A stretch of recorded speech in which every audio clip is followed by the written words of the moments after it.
हिमालय का हृदय प्रेम की अधिकता के कारण द्रवित हो उठा था और वे अपने भाग्य को सराह रहे थे। नमः शिवाय। हिमालय अपने साथी पर्वतों को साथ लेकर बारात की अगवानी के लिए पहुंचे। भगवान शंकर की बारात देखकर शैलराज हिमालय आश्चर्यचकित रह गए। तत्पश्चात देवता और पर्वत प्रसन्नतापूर्वक इस प्रकार एक दूसरे के गले लगे मानो पूर्व और पश्चिम के समुद्रों का मिलन हो रहा हो। सभी अपने को धन्य मान रहे थे।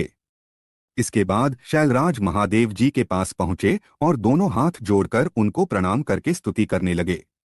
सभी पर्वतों और ब्राह्मणों ने भी शिवजी की वंदना की। शिवजी अपने वाहन बैल पर बैठे थे। भगवान शिव आभूषणों से विभूषित थे तथा दिव्य प्रकाश से आलोकित थे। उनके लावण्य से सारी दिशाएं प्रकाशित हो रही थीं। भगवान शिव के मस्तक पर रत्नों से जड़ा हुआ मुकुट शोभा पा रहा था। उनके गले और अन्य अंगों पर लिपटे सर्प उनके स्वरूप को अद्भुत और शोभनीय बना रहे थे। उनकी अंकांति दिव्य और अलौकिक थी। अनेक शिवगण हाथ में चंबर लेकर उनकी सेवा कर रहे थे। उनके बाएं भाग में भगवान श्रीहरि विष्णु और दाएं भाग में स्वयं मैं था। समस्त देवता भगवान शिव की स्तुति कर रहे थे। नारद, जैसा तुम जानते ही हो, भगवान शिव परमब्रह्म परमात्मा हैं। वे ही सबके ईश्वर हैं। वे इस जगत का कल्याण करते हैं और अपने भक्तों की सभी इच्छाओं को पूरा कर उन्हें मनवांछित फल प्रदान करते हैं। वे सदा ही अपने भक्तों के अधीन रहते हैं। वे सच्चिदानंद स्वरूप हैं और सर्वेश्वर हैं। उनके बाएं भाग में श्रीहरि विष्णु गरुड़ पर बैठे थे तो दाएं भाग में मैं ब्रह्मा स्थित था। हम तीनों के स्वरूप का एक साथ दर्शन कर गिरिराज आनंदमग्न हो गए। तत्पश्चात शैलराज ने शिवजी के पीछे तथा उनके आसपास खड़े सभी देवताओं के सामने अपना मस्तक झुकाया और सभी को बारंबार प्रणाम किया। फिर भगवान शिव की आज्ञा लेकर शैलराज हिमालय अपने निवास की ओर चल दिए और वहां जाकर उन्होंने सभी देवताओं, ऋषिमुनियों एवं अन्य बारातियों के ठहरने की उत्तम व्यवस्था की। हिमालय ने प्रसन्नतापूर्वक अपने पुत्रों को बुलाकर कहा कि तुम सभी भगवान शिव के पास जाकर उनसे प्रार्थना करो कि वे स्वयं अतिशीघ्र यहाँ पधारें। मैं उन्हें अपने भाई बंधुओं से मिलवाना चाहता हूँ। तुम वहां जाकर कहो कि मैं उनकी यहाँ प्रतीक्षा कर रहा हूँ। अपने पिता गिरिराज हिमालय की आज्ञा पाकर उनके पुत्र उस ओर चल दिए जहां बारात के ठहरने की व्यवस्था की गई थी। वहां वे भगवान शिव के पास पहुंचे। प्रणाम करके उन्होंने अपने पिता द्वारा कही हुई सभी बातों से शिवजी को अवगत करा दिया। तब भगवान शंकर ने कहा कि तुम जाकर अपने पिता से कहो कि हम शीघ्र ही वहां पहुंच रहे हैं। शिवजी से आज्ञा लेकर हिमालय के पुत्र वापस चले गए। तत्पश्चात देवताओं ने तैयार होकर गिरिराज हिमालय के घर की ओर प्रस्थान किया। महादेव जी के साथ भगवान विष्णु और मैं ब्रह्मा शीघ्रतापूर्वक चलने लगे। तभी देवी पार्वती की माता देवी मैना के मन में त्रिलोकीनाथ भगवान शिव को देखने की इच्छा हुई। इसलिए देवी मैना ने तुमको संदेशा भेजकर अपने पास बुलवा लिया। भगवान शिव से प्रेरित होकर देवी मैना की हार्दिक इच्छा को पूरा करने के लिए आप वहां गए। 43वां अध्याय शिवजी की अनुपम लीला। ब्रह्मा जी बोले, हैं नारद, तुमको अपने सामने देखकर देवी मैना बहुत प्रसन्न हुई और तुम्हें प्रणाम करके बोली, हे मुनिश्रेष्ठ नारद जी, मैं भगवान शिव के इसी समय दर्शन करना चाहती हूँ। मैं देखना चाहती हूँ जिन शिवजी को पाने के लिए मेरी बेटी पार्वती ने घोर तपस्या की तथा अनेक कष्टों को भोगा, उन शिवजी का रूप कैसा है, वे कैसे दिखते हैं। यह कहकर तुमको साथ लेकर देवी मैना चंद्रशाला की ओर चल पड़ी। इधर भगवान शिव भी मैना के इस अभिमान को समझ गए और मुझसे व विष्णु जी से बोले कि तुम सब देवताओं को अपने साथ लेकर गिरिराज हिमालय के घर पहुंचो। मैं भी अपने गणों के साथ पीछे पीछे आ रहा। भगवान विष्णु ने इसे भगवान शिव की आज्ञा माना और सब देवताओं को बुलाकर उनकी आज्ञा का पालन करते हुए शैलराज के घर की ओर प्रस्थान किया। देवी मैना तुम्हारे साथ अपने भवन के सबसे ऊंचे स्थान पर जाकर खड़ी हो गईं। तब देवताओं की सजी सजाई सेना को देखकर मैना बहुत प्रसन्न हुई। बारात में सबसे आगे सुंदर वस्त्रों एवं आभूषणों से सजे हुए गंधर्व गण अपने वाहनों पर सवार होकर बाजे बजाते और नृत्य करते हुए आ रहे थे। इनके गण अपने हाथों में ध्वज की पताका लेकर उसे फहरा रहे थे। साथ में स्वर्ग की सुंदर अप्सराएं मुग्ध होकर नृत्य कर रही थीं। उनके पीछे वसु आ रहे थे। फिर मणिग्रीवादी यक्ष, यमराज, निर्ति, वरुण, वायु, कुबेर, ईशान, देवराज, इंद्र, चंद्रमा, सूर्य, भृगु आदि देव व मुनीश्वर एक से एक सुंदर और मनोहारी रूप के स्वामी थे और सर्वगुण संपन्न जान पड़ते थे। उन्हें देखकर नारद वह तुमसे यही प्रश्न करती कि क्या ये ही शिव हैं? तब तुम मुस्कुराकर यह उत्तर देते कि नहीं, ये भगवान शिव के सेवक हैं। देवी मैना यह सुनकर हर्ष से विभोर हो जाती कि जब उनके सेवक इतने सुंदर और वैभवशाली हैं तो वे स्वयं कितने रूपवान और ऐश्वर्य संपन्न होंगे। उधर दूसरी ओर भगवान शिव जो कि सर्वेश्वर हैं, उनसे भला जगत की कोई बात कैसे छिप सकती है। वे देवी मैना के हृदय की बात तुरंत जान गए और मन ही मन उन्होंने उनके मन में उत्पन्न अहंकार का नाश करने का निश्चय कर लिया। तभी वहां से, जहां मैना और नारद तुम खड़े हुए थे, श्रीहरि विष्णु पधारे। उनकी कांति के सामने चंद्रमा की कांति भी फीकी पड़ जाती है। वे जलंधर के समान श्याम तथा चार भुजाधारी थे और उन्होंने पीले वस्त्र पहन रखे थे। उनके नेत्र कमल दल के समान सुंदर व प्रकाशित हो रहे थे। वे गरुड़ पर विराजमान थे। शंख चक्र आदि उनकी शोभा में वृद्धि कर रहे थे। उनके सिर पर मुकुट जगमगा रहा था और वक्ष स्थल में श्रीवत्स का चिन्ह था। उनका सौंदर्य अप्रतिम तथा देखने वाले को मंत्रमुग्ध करने वाला था। उन्हें देखकर देवी मैना के हर्ष की कोई सीमा न रही और वे तुमसे बोली कि जरूर ये ही मेरी पार्वती के पति भगवान शिव होंगे। नारद जी, देवी मैना के वचनों को सुनकर आप मुस्कुराए और उनसे बोले कि देवी, ये आपकी पुत्री पार्वती के होने वाले पति भगवान शिव नहीं बल्कि क्षीरसागर के स्वामी और जगत के पालक श्रीहरि विष्णु हैं। ये भगवान शिव के प्रिय हैं और उनके कार्यों के अधिकारी भी हैं। हे देवी, गिरिजा के पति भगवान शिव तो संपूर्ण ब्रह्मांड के अधिकारी हैं। वे सर्वेश्वर हैं और वही परम ब्रह्मा परमात्मा हैं। वे विष्णु जी से भी बढ़कर हैं। तुम्हारी ये बातें सुनकर मैना शिवजी के बारे में बहुत कुछ सोचने लगी कि मेरी पुत्री बहुत भाग्यशाली और सौभाग्यवती है, जिसे धन वैभव और सर्वशक्ति संपन्न वर मिला है। यह सोचकर उनका हृदय हर्ष से प्रफुल्लित हो रहा था। वे शिवजी को दामाद के रूप में पाकर अपने कुल का भाग्योदय मान रही थीं। वे कह रही थीं कि पार्वती को जन्म देकर मैं धन्य हो गई। मेरे पति गिरिराज हिमालय भी धन्य हो गए। मैंने अनेक तेजस्वी देवताओं के दर्शन किए, इन सभी के द्वारा पूज्य और इन सबके अधिपति मेरी पुत्री पार्वती के पति हैं, फिर तो मेरा भाग्य सर्वथा सराहने योग्य है। इस प्रकार मैना अभिमान में आकर जब यह सब कह रही थी, उसी समय उसका अभिमान दूर करने के लिए अपने अद्भुत रूप वाले गणों को आगे करके शिवजी भी आगे बढ़ने लगे। भगवान शिव के सभी गण मैना के अहंकार और अभिमान का नाश करने वाले थे। भूत प्रेत पिशाच आदि अत्यंत कुरूप गणों की सेना सामने से आ रही थी। उनमें से कई बवंडर का रूप धारण किए थे। किसी की टेढ़ी सूंड थी, किसी के होंठ लंबे थे, किसी के चेहरे पर सिर्फ दाढ़ी मूंछें ही दिखाई देती थीं, किसी के सिर पर बाल नहीं थे तो किसी के सिर पर बालों का घना जंगल था। किसी की आंखें नहीं थीं, कोई अंधा था तो कोई काना। किसी की तो नाक ही नहीं थी। कोई हाथों में बड़े भारी भारी मुदगर लिए था तो कोई औंधा होकर चल रहा था। कोई वाहन पर उल्टा होकर बैठा हुआ था। उनमें कितने ही लंगड़े थे। किसी ने दंड और पाश ले रखे थे। सभी शिवगण अत्यंत कुरूप और विकराल दिखाई देते थे। कोई सींग बजा रहा था, कोई डमरू तो कोई गोमुख को बजाता हुआ आगे बढ़ रहा था। उनमें किसी का सिर नहीं था तो किसी के धड़ का पता नहीं चल रहा था तो किसी के अनेकों मुख थे। किसी के चेहरे पर अनगिनत आंखें लगी थीं तो किसी के अनेकों पैर थे। किसी के हाथ नहीं थे तो किसी के अनेकों कान थे तो किसी के अनेकों सिर थे। सभी शिवगणों ने अचंभित करने वाली वेशभूषा धारण की हुई थी। कोई आकार में बहुत बड़ा था तो कोई बहुत छोटा था। वे देखने में बहुत ही भयंकर लग रहे थे। उनकी लंबी चौड़ी विशाल सेना मदमस्त होकर नाचते गाते हुए आगे बढ़ रही थी। तभी तुमने अंगुली के इशारे से शिवगणों को दिखाते हुए देवी मैना से कहा, देवी, पहले आप भगवान शिव के गणों को देख लें, तत्पश्चात महादेव जी के दर्शन करना। भूत प्रेतों की इतनी बड़ी सेना को देखकर देवी मैना भय से कांपने लगी।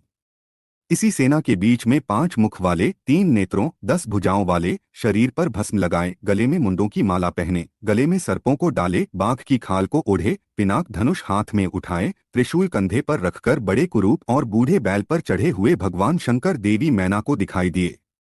उनके सिर पर जटाजूट थी और आंखें भयंकर लाल थीं।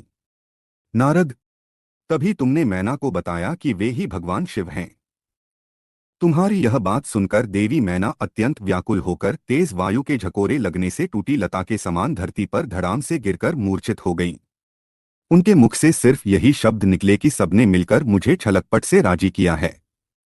मैं सबके आग्रह को मानकर बर्बाद हो गई। मैना के इस प्रकार बेहोश हो जाने पर उनकी अनेकों दासियां वहां भागती हुई आ गईं। अनेकों प्रकार के उपाय करने के पश्चात धीरे धीरे मैना होश में आई। 44वां अध्याय मैना का विलाप एवं हठ। ब्रह्माजी बोले, नारद, जब हिमालय पत्नी गैना को होश आया तब वे बड़ी दुखी थीं और रोए जा रही थीं। उनका जोर जोर से दहाड़े मार मार कर रोना रुकने का नाम ही नहीं ले रहा था। वे रोते हुए अपने पुत्रों, पुत्री तथा अपने पति गिरिराज हिमालय सहित देवर्षि नारद व सप्तऋषियों की निंदा करते हुए उन्हें कोस रही थीं। मैना बोली, हे नारद मुनि, आपने ही हमारे घर आकर यह कहा था कि शिवा शिव का वरण करेंगी। तुम्हारी बातों को मानकर हम सबने अपनी पुत्री पार्वती को भगवान शिव की तपस्या करने के लिए वनों में भेज दिया। मेरी बेटी ने अपने तप के द्वारा सभी को प्रसन्न कर दिया। उसने ऐसी तपस्या की जो कि बड़े बड़े ऋषि मुनियों के लिए भी कठिन है, परंतु उसकी इतनी पूजा आराधना का यह फल उसे मिला जो कि देखने में भी दुख देने वाला है। इसे देखकर हमें अत्यंत दुख और भय प्राप्त हुआ है। हे भगवान, मैं क्या करूं? कहां जाऊं?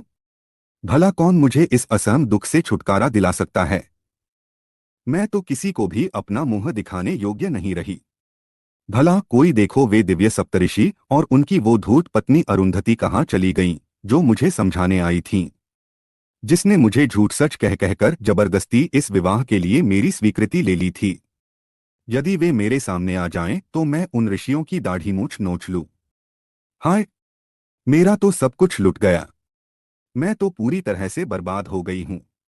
यह कहकर देवी मैना अपनी पुत्री पार्वती से बोली, तूने हमसे कौन से जन्म का बदला लिया है?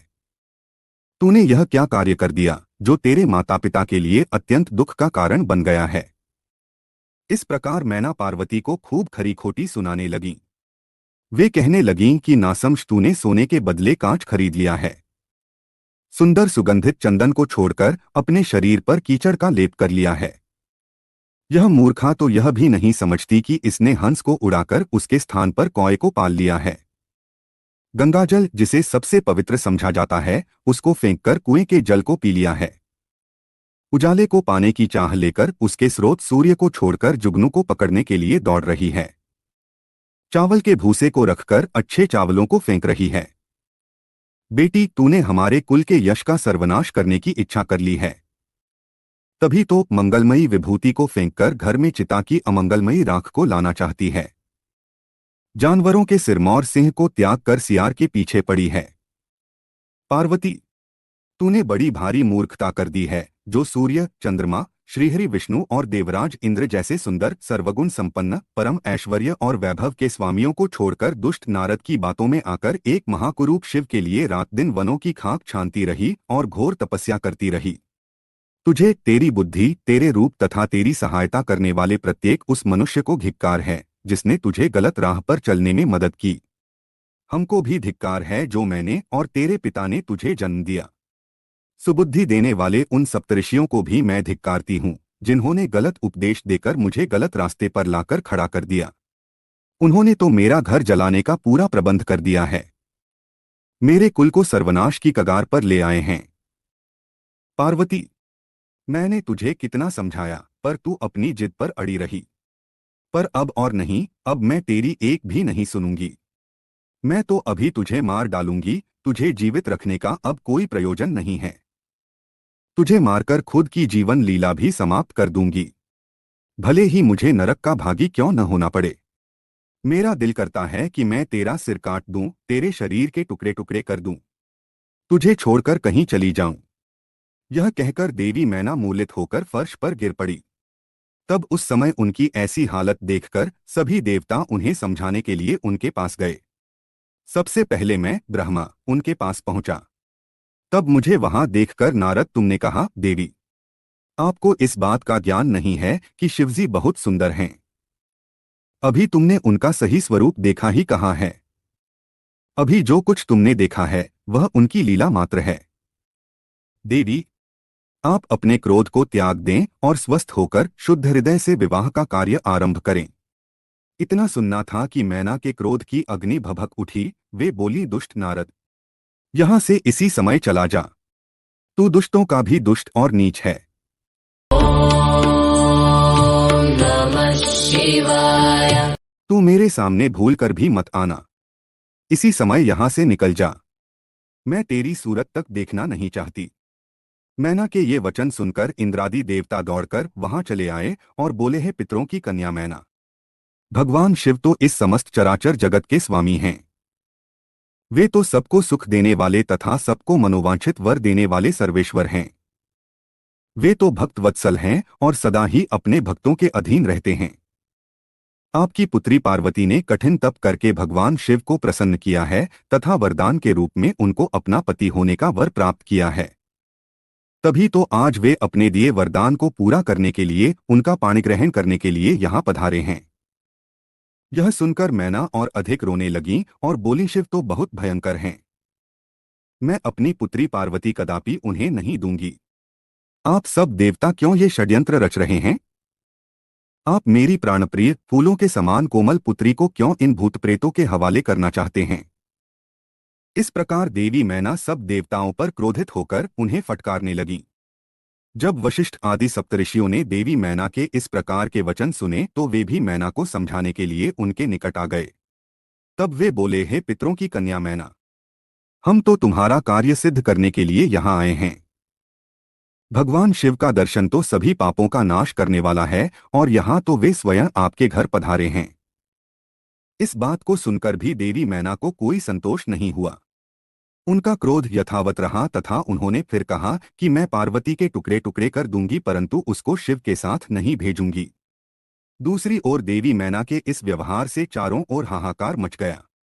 जब शैलराज हिमालय को मैना के इस व्यवहार की सूचना मिली तो वे फौरन दौड़ते हुए अपनी पत्नी के पास आए और बोले, हे प्रिय,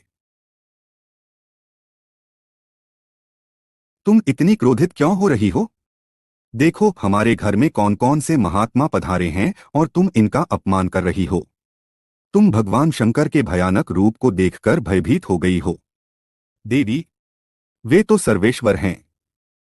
भय करना छोड़कर उनके मंगलमय रूप का दर्शन करो। विवाह के शुभ कार्यों का शुभारंभ करो। अपने हठ को छोड़ो और क्रोध का त्याग कर शिव पार्वती विवाह के मंगलमय कार्यों को संपन्न करो। देवी, तुम जानती हो कि भगवान शिव अनुपम लीलाएं करते हैं। यह भी उनकी लीला का एक भाग ही है। अतः तुम अपने मन के डर को दूर करके यथाशीघ्र पूर्ववत कार्य करो। शैलराज हिमालय के ये वचन सुनकर उनकी पत्नी मैना अत्यंत क्रोधित हो गईं और बोली, हे स्वामी, आप ऐसा करिए कि पार्वती के गले में रस्सी बांधकर उसे पर्वत से नीचे गिरा दीजिए या फिर उसे समुद्र में डुबो दीजिए। चाहे कुछ भी करके उसकी जीवन लीला समाप्त कर दीजिए। मैं आपको कुछ नहीं कहूंगी परंतु मैं पार्वती का हाथ किसी भी परिस्थिति में शिव को नहीं सौंपूंगी।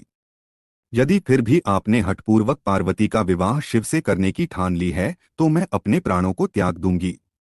अपनी माता मैना के ऐसे वचन सुनकर पार्वती उनके करीब आकर बोली, माता, आप तो ज्ञान की प्रतिमूर्ति हैं। आप सदा ही धर्म के पथ का अनुसरण करने वाली हैं। भला आज ऐसा क्या हो गया है जो आप धर्म के मार्ग से विमुख हो रही हैं? हे माता, महादेव जी तो देवों के देव हैं। वे निर्गुण निराकार हैं। वे तो परब्रह्म परमात्मा हैं और सबके सर्वेश्वर हैं। वे तो इस संसार की उत्पत्ति के आधार हैं। भगवान शिव भक्त वत्सल हैं एवं अपने भक्तों को सदैव सुख प्रदान करने वाले हैं। भगवान शिव सब अनुष्ठानों के अधिष्ठाता हैं। वे ही सबके कर्ता, हर्ता और स्वामी हैं। ब्रह्मा विष्णु भी सदा उनकी सेवा में तत्पर रहते हैं।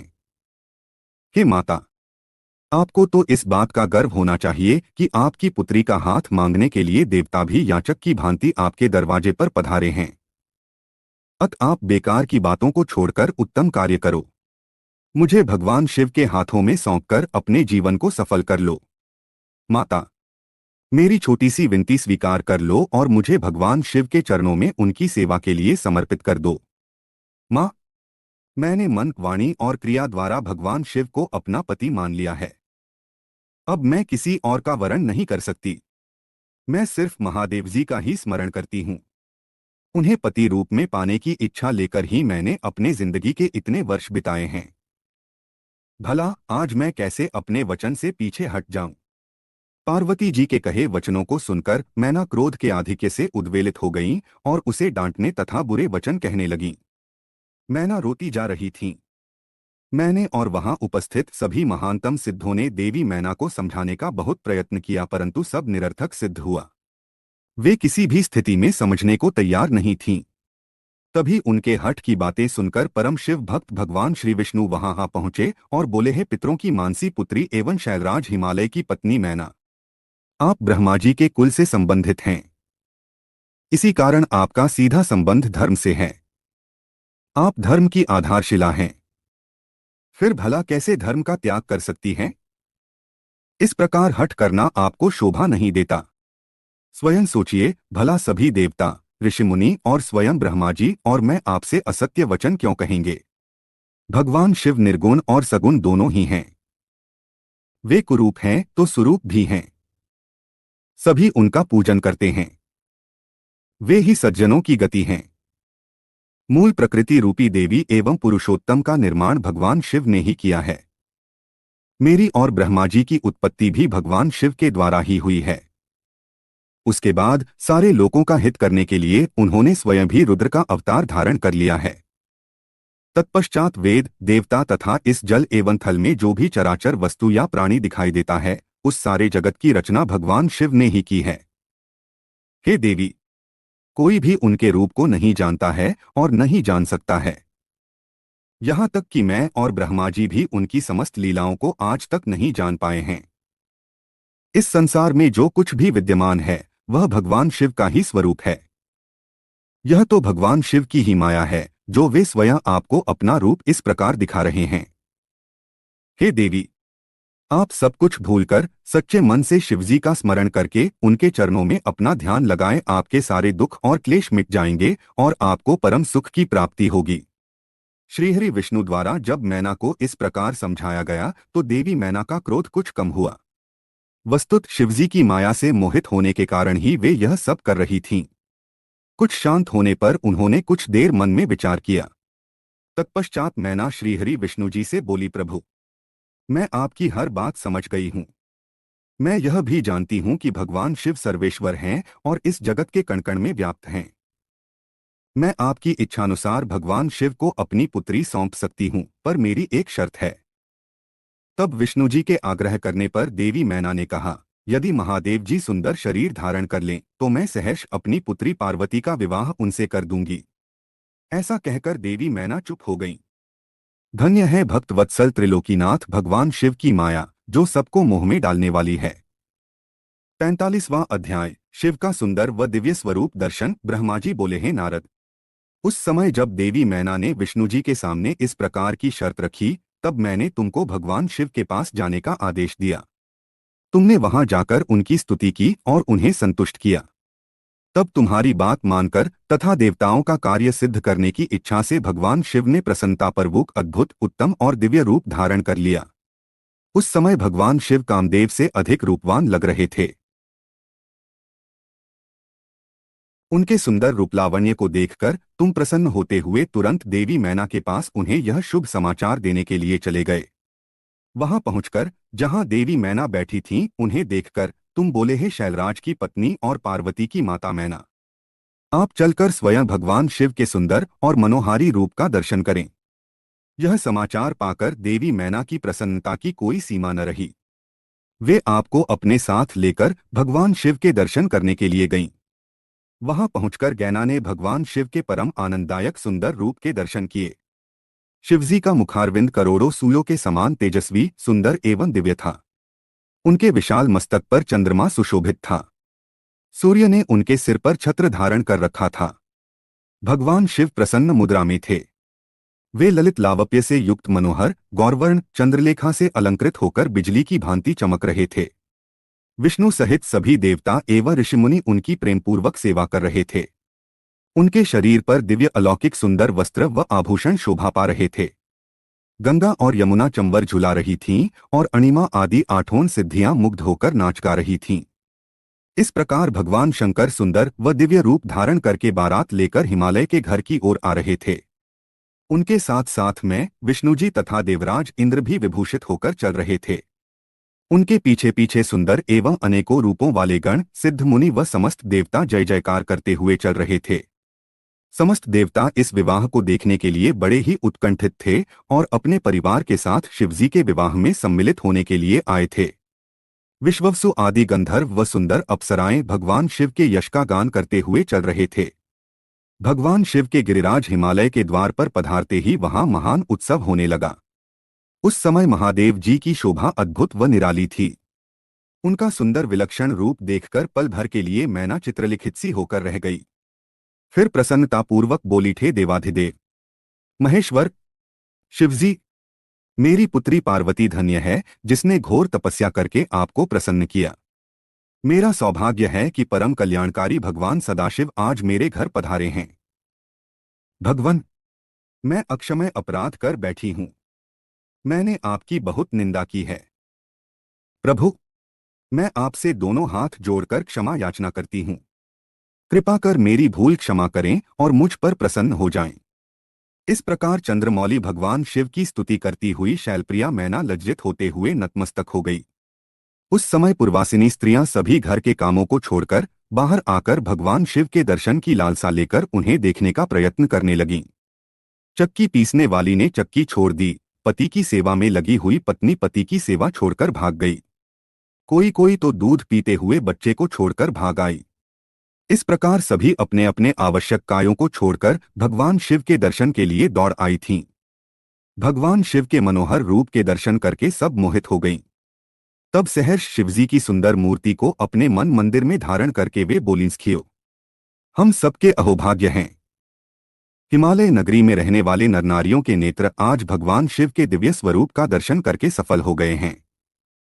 आज निश्चय ही हमने संसार की हर विषय वस्तु को पा लिया है।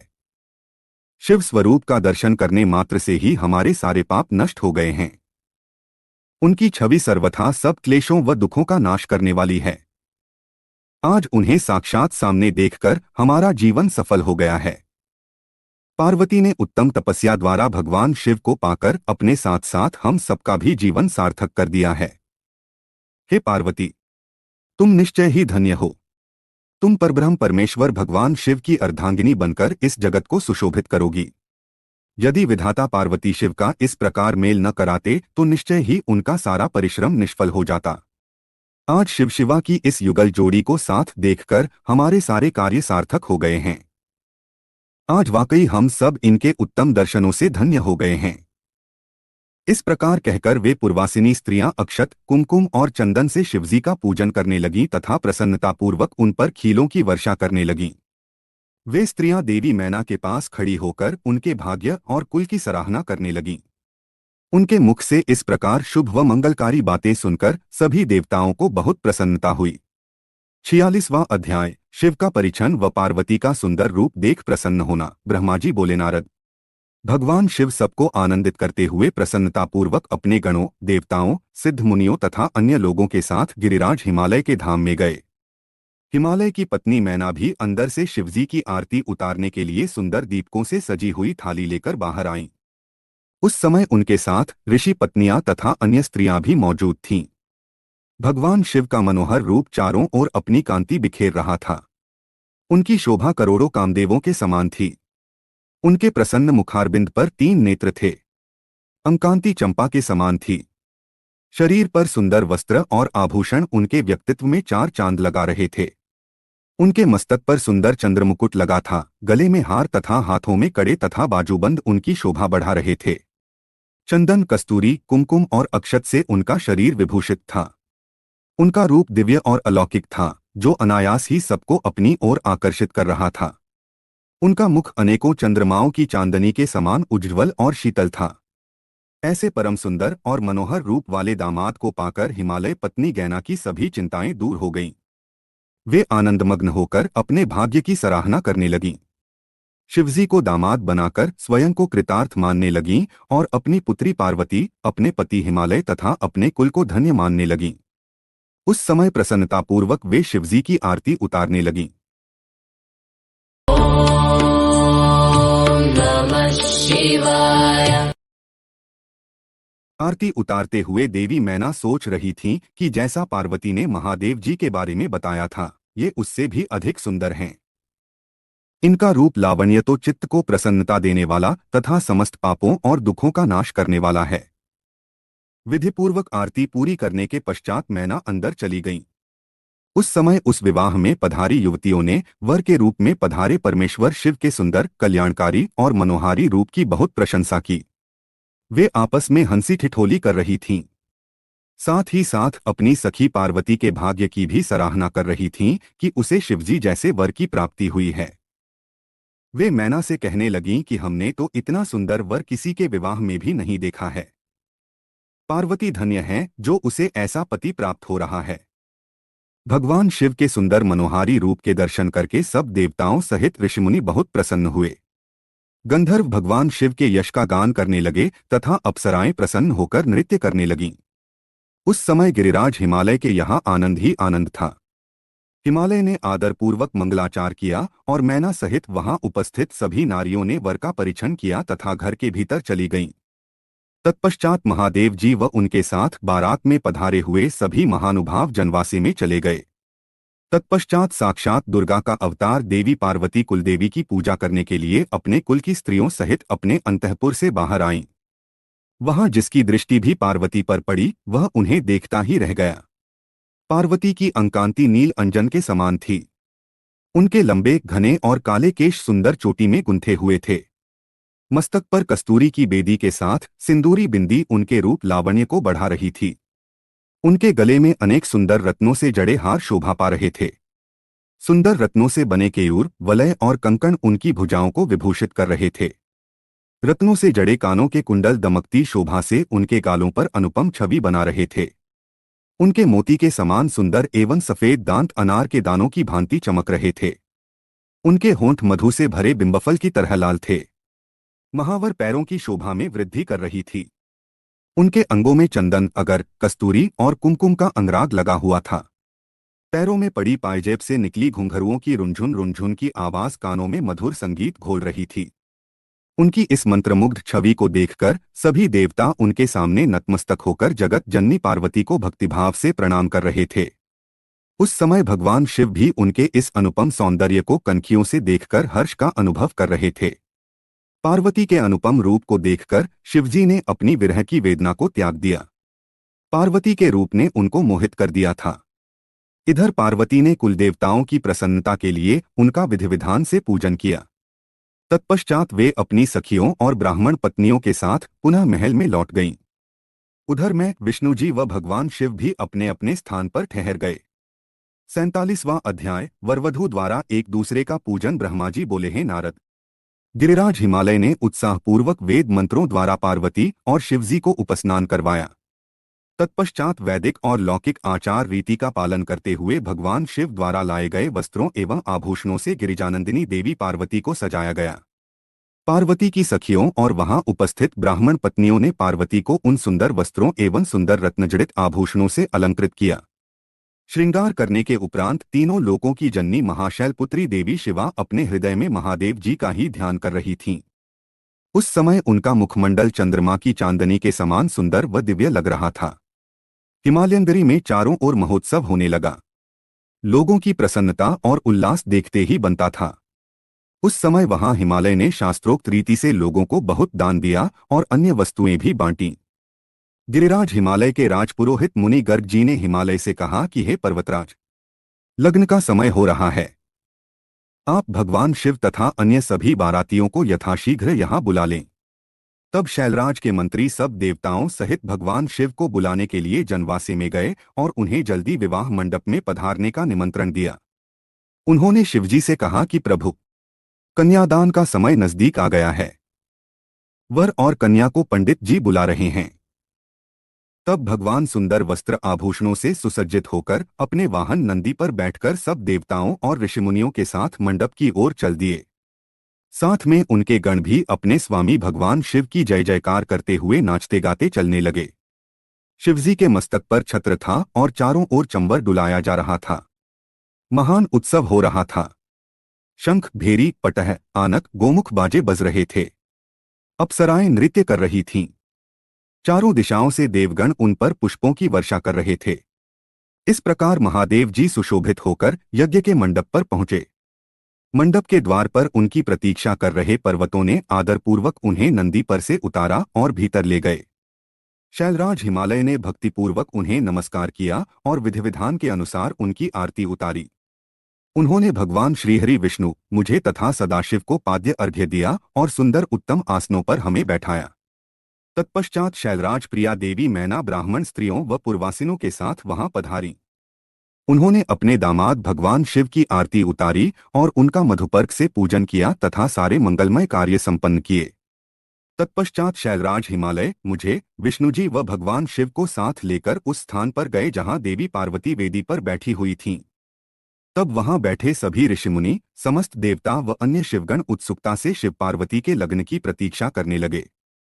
हिमालय के कुलगुरु श्री गर्ग जी ने पार्वती जी की अंजलि में चावल भरकर शिवजी के ऊपर अक्षत डाले। तत्पश्चात पार्वती जी ने दही, अक्षत, कुश और जल से आदरपूर्वक भगवान शिव का पूजन किया। पूजन करते समय प्रसत्रंतापूर्वक पार्वती भगवान शिव के दिव्य स्वरूप को निहार रही थीं। पार्वती जी के अपने वर शिवजी का पूजन कर लेने के पश्चात गर्ग मुनि के कथनानुसार त्रिलोकीनाथ महादेव जी ने अपनी वधू होने जा रही देवी पार्वती का पूजन किया। इस प्रकार एक दूसरे का पूजन करने के पश्चात वरवधू शिव व पार्वती वहीं वेदी पर बैठ गए। उनकी छवि अत्यंत उज्ज्वल और मनोहर थी। दोनों वहां बहुत शोभा पा रहे थे। तब लक्ष्मी आदि सभी देवियों ने उनकी आरती उतारी। 48वां अध्याय, शिव पार्वती का विवाह आरंभ। ब्रह्मा जी बोले, हैं नारद, गर्ग मुनि की आज्ञा के अनुसार शैलराज हिमालय ने कन्यादान की रस्मों को निभाना शुरू किया। शैलराज प्रिया मैना जी सुंदर वस्त्र आभूषणों से सुसज्जित होकर हाथों में सोने का कलश लेकर अपने पति हिमालय के दाहिने भाग में बैठी हुई थीं। शैलराज हिमालय ने भगवान शिव का पाद्य से पूजन करने के पश्चात सुंदर वस्त्रों, आभूषणों एवं चंदन से उन्हें अलंकृत किया तथा ब्राह्मणों से बोले कि हे ब्राह्मणों, अब आप कन्यादान हेतु संकल्प कराइए। तब श्रेष्ठ मुनिगण सहर्ष संकल्प पढ़ने लगे। तब गिरिश्रेष्ठ हिमालय ने आदरपूर्वक वर रूप में विराजमान भगवान शिव से पूछा, हे शिव शंकर, विधि विधान से पार्वती का पाणिग्रहण करने हेतु आप अपने कुल का परिचय दें। आप अपना गोत्र, प्रवर, कुल नाम, वेद शाखा सब कुछ ब्राह्मणों को बता दें। गिरिराज का यह प्रश्न सुनकर भगवान शंकर गंभीर होकर कुछ सोचने लगे। सब देवताओं, ऋषिमुनियों ने जब भगवान शिव को इस प्रकार चुप देखा तो वे इस संबंध में कुछ भी उत्तर नहीं दे रहे थे और शांत थे। तब यह देखकर कन्या पक्ष के कुछ लोग उन पर हंसने लगे।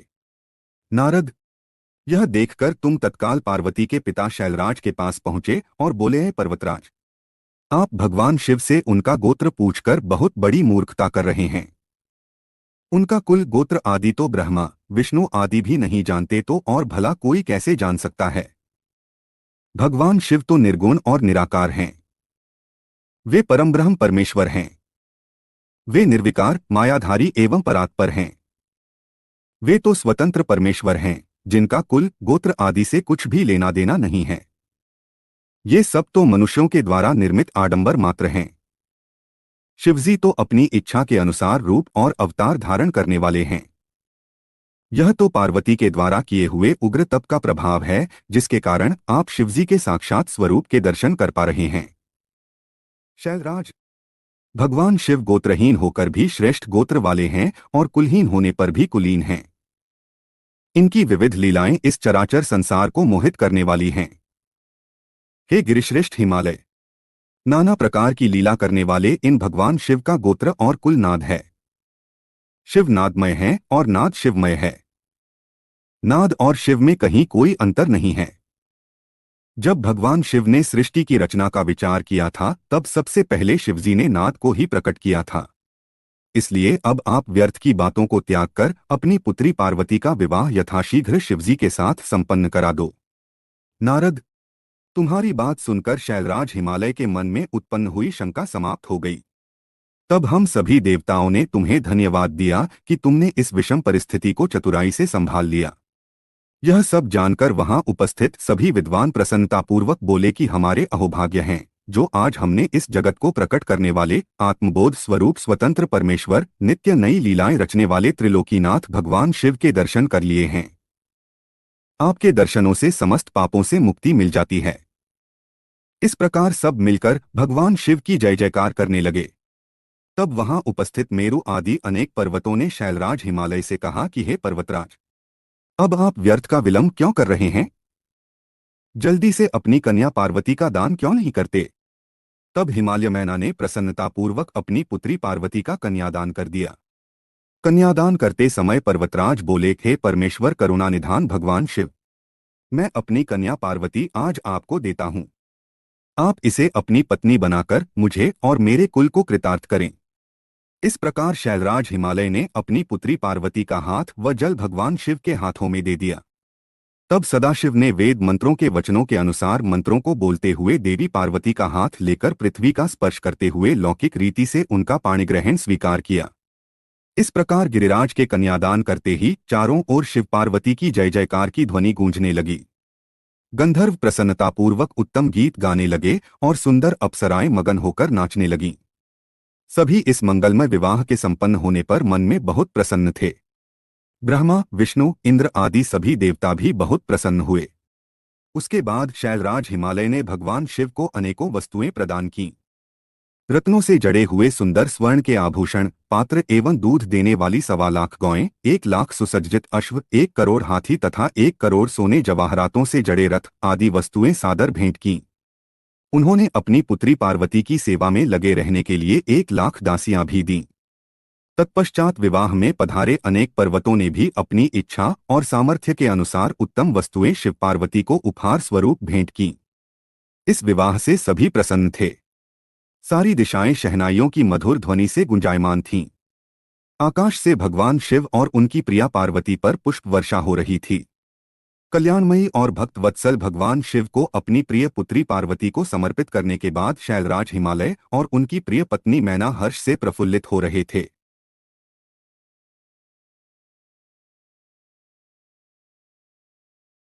शैलराज हिमालय ने यजुर्वेद की माध्यन्दिनी में लिखे हुए स्तोत्रों द्वारा शुद्ध हृदय और भक्तिभाव से भगवान शिव की अनेकानेक बार स्तुति की। तत्पश्चात वहां उपस्थित श्रेष्ठ मुनिजनों ने उत्साहपूर्वक भगवान शिव और देवी पार्वती के सिर का अभिषेक किया। उस समय हिमालय नगरी में महान उत्सव हो रहा था। सभी नरनारी प्रसन्नता से नाच गा रहे थे।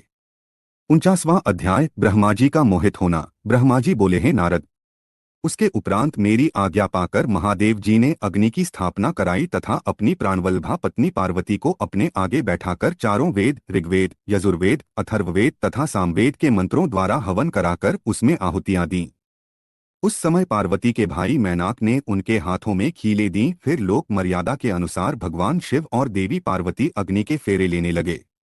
उस समय मैं शिवजी की माया से मोहित हो गया। मेरी दृष्टि जैसे ही परम सुंदर दिव्यांगना देवी पार्वती के शुभ चरणों पर पड़ी, मैं काम से पीड़ित हो गया। मुझे मन में बड़ी लज्जा का अनुभव हुआ। किसी की दृष्टि मेरे इन भावों पर पड़ जाए, इस हेतु मैंने अपने मन के भावों को दबा लिया, परंतु भगवान शिव तो सर्वव्यापी और सर्वेश्वर हैं। भला उनसे कुछ कैसे छिप सकता है?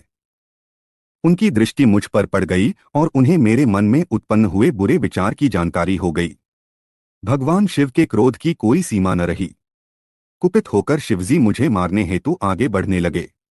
उन्हें क्रोधित देखकर मैं भय से कांपने लगा तथा वहां उपस्थित अन्य देवता भी डर गए। भगवान शिव के क्रोध की शांति के लिए सभी देवता एक स्वर में शिवजी से बोले, हे सदाशिव, आप दयालु और करुणा निधान हैं। आप तो सदा ही अपने भक्तों पर प्रसन्न होकर उन्हें उनकी इच्छित वस्तु प्रदान करते हैं। भगवान, आप तो सतुचित और आनंद स्वरूप हैं। प्रसन्न होकर मुक्ति पाने की इच्छा से मुनिजन आपके चरण कमलों का आश्रय ग्रहण करते हैं। हे परमेश्वर, भला आपके तत्व को कौन जान सकता है? भगवान, अपनी गलती के लिए ब्रह्मा जी क्षमा प्रार्थी हैं। आप तो भक्तों के सदा वश में हैं। हम सब भक्तजन आपसे प्रार्थना करते हैं कि आप ब्रह्मा जी की इस भूल को क्षमा कर दें और उन्हें निर्भय कर दें। इस प्रकार देवताओं द्वारा की गई स्तुति और क्षमा प्रार्थना के फलस्वरूप भगवान शिव ने ब्रह्मा जी को निर्भय कर दिया। नारद, तब मैंने अपने उन भावों को सख्ती के साथ मन में ही दबा दिया। फिर भी उन भावों के जन्म से हजारों बालखिल्य ऋषियों की उत्पत्ति हो गई, जो बड़े तेजस्वी थे। यह जानकर कि कहीं उन ऋषियों को देख शिवजी क्रोधित न हो जाएं, तुमने उन्हें गंधमादन पर्वत पर जाने का आदेश दे दिया। ॐ नमः शिवाय। बालखिल्य ऋषियों को तुमने सूर्य भगवान की आराधना और तपस्या करने का आदेश प्रदान किया। तब वे बालखिल्य ऋषि तुरंत मुझे और भगवान शिव को प्रणाम करके गंधमादन पर्वत पर चले गए। 50वां अध्याय विवाह संपन्न और शिवजी से विनोद। ब्रह्माजी बोले, हैं नारद, उसके बाद मैंने भगवान शिव की आज्ञा पाकर शिव पार्वती विवाह के शेष कार्यों को पूरा कराया। सर्वप्रथम शिवजी व पार्वती जी के मस्तक का अभिषेक हुआ। तत्पश्चात वहां उपस्थित ब्राह्मणों ने दोनों को ध्रुव का दर्शन कराया और उसके बाद हृदय छूना और स्वस्ति पाठ आदि कार्यों को पूरा कराया। यह सब कार्य पूरे होने के बाद भगवान शिव ने देवी पार्वती की मांग में सौभाग्य और सुहाग की निशानी माने जाने वाला सिंदूर भरा। मांग में सिंदूर भरते ही देवी पार्वती का रूप लाखों कमलदलों के समान खिल उठा। उनकी शोभा देखते ही बनती थी। सिंदूर से उनके सौंदर्य में अभिवृद्धि हो गई थी। इसके पश्चात शिव पार्वती को एक साथ एक सुयोग्य आसन पर बिठाया गया और वहां उन्होंने अन्नप्राशन किया। इस प्रकार इस उत्तम विवाह के सभी कार्य विधि विधान से संपन्न हो गए। तब भगवान शिव ने प्रसन्न होकर इस विवाह को सानंद संपन्न कराने हेतु मुझ ब्रह्मा को आचार्य मानकर पूर्ण पात्र दान किया। फिर गर्ग मुनि को गोदान किया तथा वैवाहिक कार्य पूरा करने में सहयोग करने वाले सब ऋषि मुनियों को 100 स्वर्ण मुद्राएं और अनेक बहुमूल्य रत्न दान में दिए। तब सब और आनंद का वातावरण था। सभी बहुत प्रसन्न थे और शिव पार्वती की जय जयकार कर रहे थे। तब मैं श्रीहरि और अन्य ऋषि मुनि सभी देवताओं सहित शैलराज की आज्ञा लेकर जनवासे में वापस आ गए। हिमालय नगर की स्त्रियां, पुरनारियां और पार्वती की सखियां भगवान शिव और पार्वती को लेकर कोबर में गईं और वहां उनसे लोकोचार रीतियां कराने के उपरांत उन्हें कौतुकागार में ले जाकर अन्य रीति रिवाजों और रस्मों को सानंद संपन्न कराया। उसके पश्चात उन दोनों को उत्साहपूर्वक केलिग्रह में ले जाया गया। केलिग्रह में भगवान शिव और पार्वती के गंठबंधन को खोला गया। उस समय शिव पार्वती की शोभा देखने योग्य थी। उस समय उनकी अनुपम मनोहारी छवि देखने के लिए सरस्वती, लक्ष्मी, सावित्री, गंगा, अदिति, शची, लोपामुद्रा, अरुंधति, अहिल्या, तुलसी, स्वाहा, रोहिणी, पृथ्वी, संज्ञा, शत्रुपा तथा रति नाम की 16 दिव्य देवांगनाएं, देवकन्याएं, नागकन्याएं और मुनि कन्याएं वहां पधारीं और भगवान शिव से हास्य विनोद करने लगीं। सरस्वती बोलीं, भगवान शिव, अब तो आपने चंद्रमुखी पार्वती को पत्नी रूप में प्राप्त कर लिया है। अब इनके चंद्रमुख को देख देखकर अपने हृदय को शीतल करो। लक्ष्मी जी बोली, हे देवों के देव, अब लज्जा किस लिए? अपनी प्राणवल्लभा पत्नी को अपने हृदय से लगाओ, जिसके बिछड़ने के कारण आप दुखी होकर इधर उधर भटकते रहे। उस प्राणप्रिया के मिल जाने पर कैसी लज्जा। तो उधर सावित्री बोली, अब तो पार्वती जी को भोजन कराकर ही भोजन होगा और पार्वती को कपूर सुगंधयुक्त तांबूल भी अर्पित करना होगा। तब जाह्नवी बोली कि हे त्रिलोक के स्वामी, स्वर्ण के समान सुंदर पार्वती जी के केश धोना एवं श्रृंगार करना भी आपका कर्तव्य है। इस पर शची कहने लगी कि हे सदाशिव, जिन पार्वती को पाने के लिए आप सदा आतुर थे तथा जिनके वियोग के दिन आपने विलाप कर कर बिताए हैं, आज वही पार्वती जब आपकी पत्नी बनकर आपके साथ विराजमान हैं, तो फिर काहे का संकोच? क्यों आप पार्वती को अपने हृदय से नहीं लगा रहे हैं? देवी अरुंधति बोली, इस सती सुंदरी को मैंने आपको दिया है। अब आप इसे अपने पास रखें और उसके सुख दुख का ख्याल करें। देवी अहिल्या बोलीं, भगवन, आप तो सबके ईश्वर हो, इस पूरे संसार के स्वामी हो। आपके परमब्रह्म स्वरूप को कोई नकार नहीं सकता। आप निर्गुण निराकार हैं, परंतु आज सब देवताओं ने मिलकर आपको भी दास बना दिया है। प्रभो, अब आप भी अपनी प्राणवल्लभा पार्वती के अधीन हो गए हैं। यह सुनकर वहां खड़ी तुलसी कहने लगी, आपने तो कामदेव को भस्म करके पार्वती का त्याग कर दिया था, फिर आपने क्यों आज उनसे विवाह कर लिया है? इस प्रकार उन देवांगनाओं की हंसी मजाक चल रही थी और वे भगवान शिव से ऐसी ही बातें करके बीच बीच में जोर जोर से हंसती तो कभी खिलखिलाकर रह जाती। इस पर स्वाहा ने कहा कि हे सदाशिव, इस प्रकार हम सबकी हंसी ठिठोली सुनकर क्रोधित मत हो जाएगा। विवाह के समय तो कन्याएं व स्त्रियां ऐसा ही हंसी मजाक करती हैं। तब वसुंधरा ने कहा, हे देवाधिदेव, आप तो भावों के ज्ञाता हैं। आप तो जानते ही हैं कि काम से पीड़ित स्त्रियां भोग के बिना प्रसन्न नहीं होती। प्रभु, अब तो पार्वती की प्रसन्नता के लिए कार्य करो। अब तो पार्वती आपकी पत्नी हो गई हैं। उन्हें खुश रखना आपका परम कर्तव्य है। इस प्रकार स्त्रियों के विनोदपूर्ण वचन सुनते हुए भगवान शिव चुप थे, परंतु जब स्त्रियां चुप न हुईं और इसी प्रकार उन्हें लक्ष्य बनाकर तरह तरह की हंसी की बातें करती रहीं, तब भगवान शिव ने कहा, हे देवियों, आप लोग तो जगत की माताएं हैं। माता होते हुए पुत्र के सामने इस प्रकार के चंचल तथा निर्लज्ज वचन क्यों कह रही हैं? तब भगवान शिव के ये वचन सुनकर सभी स्त्रियां शर्माकर वहां से भाग गईं। 91वां अध्याय। रति की प्रार्थना पर कामदेव को जीवनदान। ब्रह्मा जी बोले, हैं नारद जी, उस समय अनुकूल समय देखकर देवी रति भगवान शिव के निकट आकर बोली, हैं दीनवत्सल भगवान शिव, आपको मैं प्रणाम करती हूँ। देवी पार्वती का पाणिग्रहण करके आपने निश्चय ही लोकहित का कार्य किया है। देवी पार्वती को प्राणवल्लभा बनाने से आपके सौभाग्य में निश्चय ही वृद्धि हुई है। आपने तो पार्वती का वरण कर लिया है, परंतु भगवान मेरे पति कामदेव की क्या गलती थी? उन्होंने तो लोक कल्याणवश सभी देवताओं की प्रार्थना मानकर आपके हृदय में पार्वती के प्रति आसक्ति पैदा करने हेतु ही कामबाणों का उपयोग किया था। उनका यह कार्य तो इस संसार को तारकासुर नामक भयानक और दुष्ट असुर से मुक्ति दिलाने के लिए प्रेरित करना था। वे तो स्वार्थ से दूर थे, फिर क्यों आपने उन्हें अपनी क्रोधाग्नि से भस्म कर दिया? हे देवाधिदेव महादेव जी, हे करुणानिधान, भक्तवत्सल, अपने मन में काम को जगाकर मेरे पति कामदेव को पुनर्जीवित कर मेरे वियोग के कष्ट को दूर करें। आप तो सबकी पीड़ा जानते हैं। मेरी पीड़ा को समझकर मेरे दुख को दूर करने में मेरी मदद कीजिए। भगवान, आज जब सबके हृदय में प्रसन्नता है तो मेरा मन क्यों दुखी हो? मैं अपने पति के बिना कब तक ऐसे ही रहूं? भगवान, आप तो दीनों के दुख दूर करने वाले हैं। अब आप अपनी कही बात को सच कर दीजिए। भगवान, इस त्रिलोक में आप ही मेरे इस कष्ट और दुख को दूर कर सकते हैं। प्रभो, मुझ पर दया कीजिए और मुझे भी सुखी करके आनंद प्रदान कीजिए। भगवान, अपने विवाह के शुभ अवसर पर मुझे भी मेरे पति से हमेशा के लिए मिलाकर मेरी विरवेदना को कम कीजिए। महादेव जी, मेरे पति कामदेव को जीवित कर मुझ दीनदासी को कृतार्थ कीजिए। ऐसा कहकर देवी रति ने अपने दुपट्टे की गांठ में बंधी अपने पति कामदेव के शरीर की भस्म को भगवान शिव के सामने रख दिया और जोर जोर से रोते रोते भगवान शिव शंकर से कामदेव को जीवित करने की प्रार्थना करने लगी। देवी रति को इस प्रकार रोते हुए देखकर वहां उपस्थित सरस्वती आदि देवियां भी रोने लगीं और सब भगवान शिव से कामदेव को जीवनदान देने की प्रार्थना करने लगीं। इस प्रकार देवी रति के बार बार प्रार्थना करने और स्तुति करने पर भगवान शिव प्रसन्न हो गए और उन्होंने रति के कष्टों को दूर करने का निश्चय कर लिया।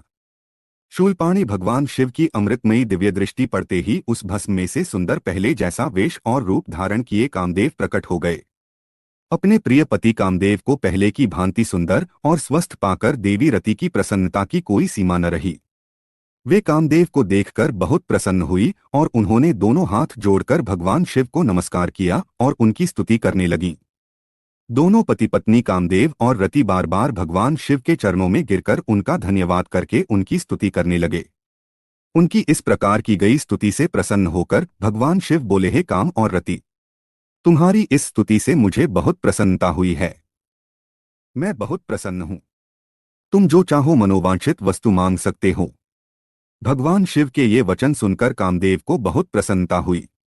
उन्होंने दोनों हाथ जोड़कर और सिर झुकाकर कहा, उहे भगवान, यदि आप मुझ पर प्रसन्न हैं तो पूर्व में मेरे द्वारा किए गए अपराध को क्षमा कर सोजिए और मुझे वरदान दीजिए कि आपके भक्तों से मेरा प्रेम हो और आपके चरणों में मेरी कामदेव के वचन सुनकर भगवान शंकर बहुत प्रसन्न हुए और बोले, तथास्तु, जैसा तुम चाहते हो वैसा ही होगा। मैं तुम पर प्रसन्न हूँ। तुम अपने मन से भय निकाल दो। अब तुम भगवान श्रीहरि विष्णु के पास जाओ। तत्पश्चात कामदेव ने भगवान शिव को नमस्कार किया और वहां से बाहर चले गए। उन्हें जीवित देखकर सभी देवता बहुत प्रसन्न हुए और बोले कि कामदेव, आप धन्य हैं। महादेव जी ने आपको जीवनदान दे दिया। तब कामदेव को आशीर्वाद देकर विष्णु पुनः अपने स्थान पर बैठ गए। उधर भगवान शिव ने अपने पास बैठी देवी पार्वती के साथ भोजन किया और अपने हाथों से उनका मुंह मीठा किया। तत्पश्चात शैलराज की आज्ञा लेकर शिवजी पुनः जनवासे में चले गए। जनवासे में पहुंचकर शिवजी ने मुझे, विष्णुजी और वहां उपस्थित सभी मुनिगणों को प्रणाम किया। तब सब देवता शिवजी की वंदना और अर्चना करने लगे। फिर मैंने, विष्णुजी और इंद्रादि ने शिव स्तुति की। सब और भगवान शिव की जय जयकार होने लगी और मंगलमय वेद ध्वनि बजने लगी। भगवान शिव की स्तुति करने के पश्चात उनसे विदा लेकर सभी देवता और ऋषिमुनि अपने अपने विश्राम स्थल की ओर चले गए। 52वां अध्याय। भगवान शिव का आवासगृह में शयन। ब्रह्माजी बोले, नारद, शैलराज हिमालय ने सभी बारातियों के भोजन की व्यवस्था करने हेतु सर्वप्रथम अपने घर के आंगन को साफ कराकर सुंदर ढंग से सजाया। तत्पश्चात गिरिराज हिमालय ने अपने पुत्रों मैनाक आदि को जनवासे में भेजकर भोजन करने हेतु सभी देवी देवताओं, साधु संतों, ऋषिमुनियों, शिवगणों, देवगणों सहित विष्णु और भक्तवत्सल भगवान शिव को भोजन के लिए आमंत्रित किया।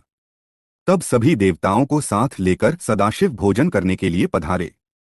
हिमालय ने पधारे हुए सभी देवताओं एवं भगवान शिव का बहुत आदर सत्कार किया और उन्हें उत्तम आसनों पर बैठाया। अनेकों प्रकार के भोजन परोसे गए तथा गिरिराज ने सबसे भोजन ग्रहण करने की प्रार्थना की। सभी बारातियों ने तृप्ति के साथ भोजन किया तथा आचमन करके सब देवता विश्राम के लिए अपने अपने विश्राम स्थल पर चले गए। तब हिमालय प्रिया देवी की आज्ञा लेकर नगर की स्त्रियों ने भगवान शिव को सुंदर सुसज्जित वासभवन में रत्नजड़ित सिंहासन पर सादर बैठाया। वहां उस भवन में सैकड़ों रत्नों के दीपक जल रहे थे। उनकी अद्भुत जगमगाहट से पूरा भवन आलोकित हो रहा था। उस वास भवन को अनेकों प्रकार की सामग्रियों से सजाया और संवारा गया था। मोती, मणियों एवं श्वेत चंबरों से पूरे भवन को सजाया गया था। मुक्तामनियों की सुंदर बंधनवारें द्वार की शोभा बढ़ा रही थीं। उस समय वह वास भवन अत्यंत दिव्य, मनोहर और मन को उमंग तरंग से आलोकित करने वाला लग रहा था। फर्श पर सुंदर बेलबूटे बने थे। भवन को सुगंधित करने हेतु सुवासित द्रव्यों का प्रयोग किया गया था, जिसमें चंदन और अगर का प्रयोग प्रमुख रूप से था। उस वास भवन में देवताओं के शिल्पी विश्वकर्मा द्वारा बनाए गए कृत्रिम बैकुंठलोक, ब्रह्मलोक, इंद्रलोक तथा शिवलोक सभी के दर्शन एक साथ हो रहे थे। इन्हें देखकर भगवान शिव को बहुत प्रसन्नता हुई। वास भवन में बीचों बीच एक सुंदर रत्नों से जड़ा अद्भुत पलंग था। उस पर महादेव जी ने सोकर रात बिताई। दूसरी ओर हिमालय ने अपने बंधु बांधवों को भोजन कराने के उपरांत बचे हुए सारे कार्य पूर्ण किए। प्रातः काल चारों ओर पुनः शिव विवाह का अनोखा उत्सव होने लगा। अनेकों प्रकार के सुरीले वाद्य यंत्र बजने लगे, मंगलध्वनि होने लगी। सभी देवता अपने अपने वाहनों को तैयार करने लगे। सभी की तैयारियां पूर्ण हो जाने के पश्चात भगवान श्रीहरि विष्णु ने धर्म को भगवान शिव के पास भेजा। तब धर्म सहर्ष भगवान शिव के पास वास भवन में गए। उस समय करुणानिधान भगवान शिव सोए हुए थे। यह देखकर योग शक्ति संपन्न धर्म ने भगवान शिव को प्रणाम करके उनकी स्तुति की और बोले, हे महेश्वर, हे महादेव, मैं भगवान श्रीहरि विष्णु की आज्ञा से यहाँ आया हूँ। हे भगवन, उठिए और जनवासे में पधारिए। वहां सभी देवता और ऋषिमुनि आपकी ही प्रतीक्षा कर रहे हैं। प्रभु वहां पधारकर हम सबको कृतार्थ करिए। धर्म के वचन सुनकर सदाशिव बोले, हे धर्मदेव, आप जनवासे में वापस जाइए। मैं अतिशीघ्र जनवासे में आ रहा हूं। भगवान शिव के ये वचन सुनकर धर्म ने भगवान शिव को प्रणाम किया और उनकी आज्ञा लेकर पुनः जनवासे की ओर चले गए। उनके जाने के पश्चात भगवान शिव तैयार होकर जैसे ही चलने लगे, हिमालय नगरी की स्त्रियां उनके चरणों के दर्शन हेतु आ गईं और मंगलगान करने लगीं। तब महादेव जी ने गिरिराज हिमालय और मैना से आज्ञा ली और जनवासे की ओर चल दिए। वहां पहुंचकर महादेव जी ने मुझे और विष्णुजी सहित सभी ऋषिमुनियों को प्रणाम किया। तब सब देवताओं सहित मैंने और विष्णुजी ने शिवजी की वंदना और स्तुति की। 53वां अध्याय। बारात का ठहरना और हिमालय का बारात को विदा करना। ब्रह्माजी बोले, जब करुणानिधान भगवान शिव जनवासे में पधार गए तो हम सब मिलकर कैलाश लौट चलने की बातें करने लगे। तभी वहां पर पर्वतराज हिमालय पधारे और सभी को भोजन का निमंत्रण देकर वहां से चले गए। तब सभी देवताओं, ऋषिमुनियों और अन्य बारातियों को साथ लेकर भगवान शिव, मैं और श्रीहरि विष्णु भोजन ग्रहण करने हेतु नियत स्थान पर पहुंचे। वहां द्वार पर स्वयं शैलराज खड़े थे। उन्होंने सर्वप्रथम महादेव जी के चरणों को धोया और उन्हें अंदर सुंदर आसन पर बैठाया। तत्पश्चात शैलराज ने मेरे श्रीहरि देवराज इंद्र सहित सभी मुनियों के चरण धोए और यथायोग्य आसनों पर हम सबको आदरपूर्वक बैठाया। वहां शैलराज हिमालय अपने पुत्रों एवं बंधुबांधवों सहित कार्य में लगे हुए थे। उन्होंने हमारे सामने अनेक स्वादिष्ट व्यंजन परोसे और हमसे ग्रहण करने के लिए कहा। तब सभी ने आनंदपूर्वक आचमन और भोजन किया। तब गिरिराज बोले, हे देवेश्वर, आपके दर्शनों से हम आनंदित हुए हैं।